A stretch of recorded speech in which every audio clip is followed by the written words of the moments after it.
Asesinos Selectos. Es un podcast para mayores de edad. Algunas personas pueden encontrar el contenido del programa ofensivo, ya que cuenta con un lenguaje explícito por la misma naturaleza de los asesinatos. Se recomienda la discreción del radioescucha, especialmente para menores de edad.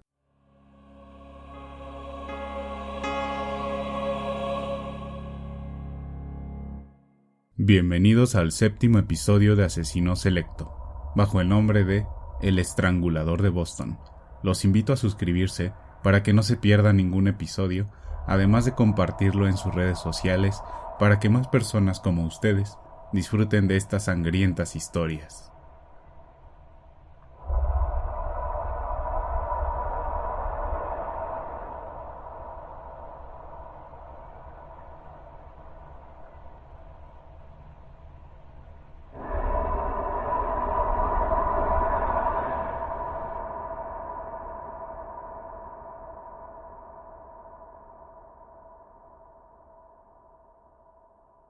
Nada en la vida es una coincidencia, eso dice el dicho, pero la vida te demuestra y se empeña en hacernos creer y sospechar que alguien escribe ciertas partes de la historia con una bocanada de humor negro, con ironía o adereza lo cotidiano con pequeños detalles para sorprendernos.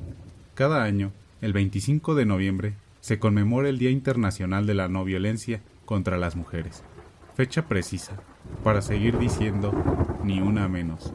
Frase que nunca debe de dejar de decirse hasta que las mujeres de cualquier parte del país dejen de ser agredidas. Lamentablemente, esta fecha coincide con la muerte de uno de los abusadores de mujeres más famosos de la historia de Estados Unidos. El nombre de este asesino es Albert DeSalvo. El reloj marcaba las 7 en punto de la mañana del domingo 25 de noviembre de 1973, cuando los guardias del penal de Wayport, en la actualidad, se llama MIC Cedar Junction o el Instituto Correccional de Massachusetts. Los guardias realizaban su recorrido matutino por la cárcel de máxima seguridad, que en los años 70 era una de las prisiones más violentas de todo el país. Encontraron el cadáver desangrado de Albert DeSalvo. Se dice que fue ejecutado por vender anfetaminas a un menor precio de lo establecido por los traficantes del penal. Pero la causa nunca fue esclarecida. Tampoco se condenó al supuesto asesino del Estrangulador de Boston, quien recibió 16 puñaladas, 6 de ellas en el corazón. De esta forma tan sangrienta murió DeSalvo, mas no su retorcida leyenda. El Estrangulador de Boston confesó ser el autor de la muerte de 13 mujeres, pero las autoridades, su familia y los familiares de varias víctimas sospechaban que no fue el verdadero responsable y que decidió asumir la culpa para obtener dinero por los derechos de su historia para la realización de un libro y una película. Así abramos el expediente.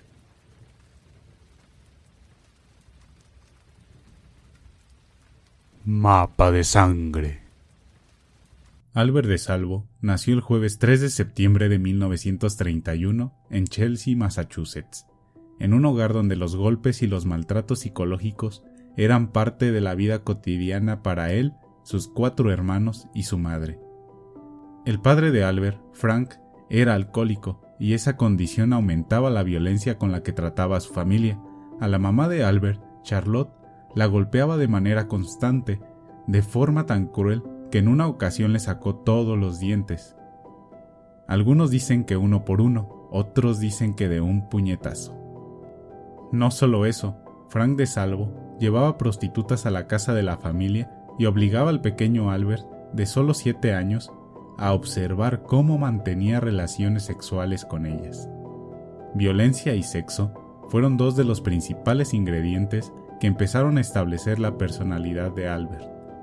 En la tempestad de esa familia disfuncional, Albert y su hermana fueron llevados por los cabellos a la granja de un conocido de su padre, que al no tener dinero, decidió rentarlos por una temporada como esclavos. ¿Se imaginan la magnitud de esa fatalidad al amor propio de un niño? A eso hay que adicionar las cicatrices de maltratos físicos y abusos sexuales que dejaron los meses de esclavitud con el granjero. Albert y su hermana regresaron a casa, pero las cosas no cambiaron. Por el contrario, Frank decidió empezar a formar a su hijo como un delincuente. Comenzó a enseñarle algunas técnicas para robar. Así, el pequeño inició su carrera delictiva con la imposición paterna de conseguir dinero, con el propósito de sobrevivir a la brutalidad de su papá.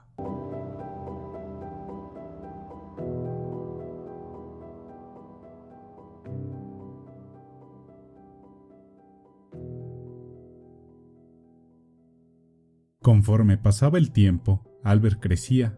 El estrangulador de Boston fue acrecentando poco a poco su historial criminal. A los 12 años, cometió su primer robo, aunque solo era detenido por delitos menores como hurtos y peleas, por lo que entraba y salía del reformatorio. Esto ocurrió durante toda su juventud, hasta que se enroló en el ejército el jueves 16 de septiembre de 1948. Trabajo que lo llevó a Alemania en 1949. Los 5 años que estuvo ahí fueron una época más relajada para él. A pesar de algunos reportes de desobediencia, fue cubierto de reconocimientos.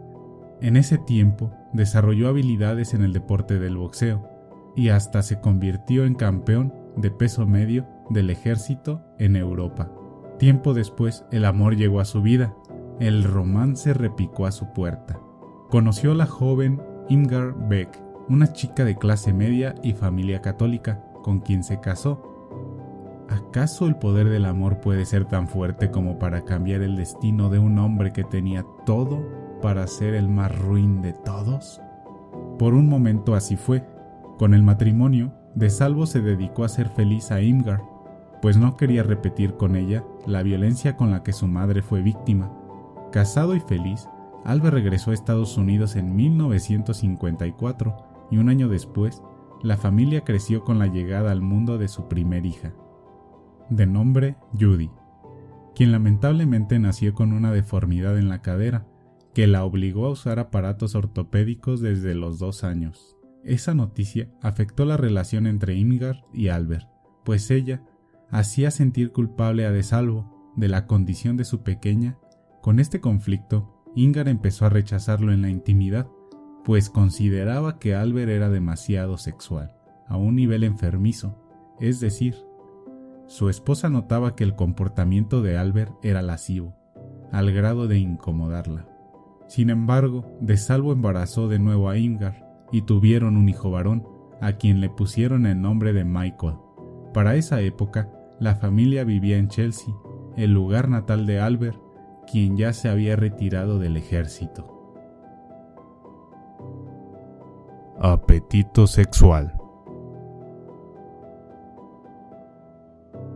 La fiera estaba suelta y comenzó sus ataques obscenos cuando la hoja del calendario mostraba el día jueves 14 de junio de 1962. Minutos antes de las 8 de la noche, Yuri Slesers entró al departamento de su madre, Anna Slesers, y la encontró tirada en la cocina. Anna, de 55 años, estaba desnuda y su bata de baño tirada en el suelo, a unos metros de ella. El cinturón de la bata y un trozo de la tela rodeaban su cuello. Todo indicaba que la mujer le había abierto la puerta a un ladrón instantes previos a que ella se metiera a la tina de baño.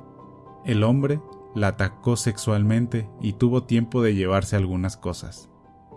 14 días después, el jueves 28 de junio, Mary Mullen, de 85 años, sucumbió supuestamente ante Albert De Salvo, quien años después confesaría a los investigadores que a ella no la estranguló, que ella murió en su sofá recostada plácidamente en sus brazos. De hecho, la autopsia reveló que la anciana Mary perdió la vida por un infarto, y la policía lanzó la hipótesis de que murió porque su corazón no soportó el terror. La falta de trabajo llevó a De Salvo a cometer diversos asaltos, sobre todo a casas, y por estos fue detenido en un par de ocasiones. Al mismo tiempo, su apetito sexual se incrementaba y buscaba satisfacerlo de distintas formas prohibidas.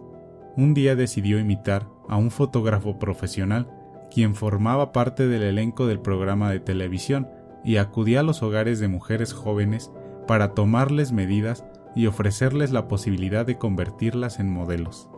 Albert DeSalvo visitaba las zonas estudiantiles de las universidades en Boston para tocar la puerta de los departamentos en donde vivían las chicas. Cuando los recibían, las envolvía diciendo que era un representante de modelos. Las mujeres accedían, se dejaban tomar las medidas y algunas fueron seducidas. En realidad, nunca violó a ninguna de ellas, pero las mujeres nunca recibieron una llamada para ser contratadas en la profesión del modelaje. Ellas denunciaron el modus operandi de Albert DeSalvo, que terminó arrestado en 1961. Fue llevado a la cárcel durante 11 meses por lujurioso, y en 1962 recuperó su libertad. Jamás sospechó algún juez o policía que este hombre era un criminal con potencial para ser un sangriento animal. Pasaron tan solo 48 horas. El sábado 30 de junio, Nina Collins, de 68 años, fue encontrada muerta alrededor de las 7:30 p.m. La puerta de su departamento tampoco fue forzada, y los objetos esparcidos por el suelo hacían suponer un robo menor. El cuerpo de la mujer estaba tirado en su habitación, a medio vestir, con una bata de baño subida hasta la cintura. En su cuello estaban atadas 2 medias de nylon que le quitaron el aliento. La señora Nina, quien vivía sola, porque había enviudado varios años atrás, fue atacada sexualmente con saña y penetrada con una botella de vino. 2 días después, la policía llegó a otro departamento, en el norte de Boston, para verificar que Helen Blake, una enfermera de 65 años, estaba muerta, estrangulada en su hogar, el cual había sido registrado para aparentar un saqueo.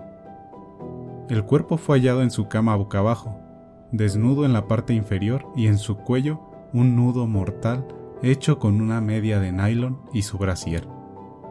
Helen no fue atacada sexualmente, y la vecina del departamento de un piso abajo dijo a los investigadores que el 30 de junio, es decir, la misma fecha de la muerte de Nina Collins, había escuchado ruidos de muebles, pero pensó que su vecina estaba haciendo limpieza. La policía alertó que un asesino en serie estaba de cacería, un asesino que actuaba de la misma forma, un asesino que había matado a 2 mujeres el mismo día, un asesino que hasta el momento se aprovechaba de la ingenuidad y debilidad de las ancianas, un asesino que empezaría a ser reconocido como el estrangulador de Boston. El 19 de agosto de 1962, la señora Ida Irga, de 75 años, fue atacada en el domicilio donde vivió por 5 lustros. Su familia la había llamado varias veces y al no saber de ella, fueron a buscarla. Al abrir, lo primero que vieron fue el cuerpo de Ida con las piernas abiertas. El asesino la desnudó, la acostó y dejó abiertas sus extremidades con ayuda de 2 sillas, como si la mujer estuviera en una revisión con el ginecólogo. Ida fue violada y asfixiada con una tela de una funda de almohada. Los investigadores apuntaban que por la posición del cadáver y sobre todo, por haber sido colocado para que fuera visto en cuando entrara alguien, el homicida estaba lanzando una burla y una provocación directa. 2 días más tarde, el martes 21 de agosto, fue encontrada sin vida una enfermera que trabajaba en el turno nocturno del hospital de Longwood. Ella vivía sola, como las otras víctimas de la lista, y al igual que ellas, era madura, pues ya había cumplido 67 años, y respondía al nombre de Jane Sullivan. Cuando la policía llegó, dedujeron que llevaba muerta varios días. El asesino dejó a Jane en su bañera, arrodillada, boca abajo, con los hombros cubiertos, los calzones a la altura de los tobillos, y en su cuello, el sello de la casa, 2 medias de nylon que la asfixiaron. A estas alturas, la policía ya trabajaba con un grupo de investigadores de distintas áreas y disciplinas. Los psiquiatras apuntaban a que el asesino serial tenía un odio en contra de su madre, por eso elegía mujeres maduras como blancos. Los medios de comunicación daban seguimiento a los hechos y hasta difundían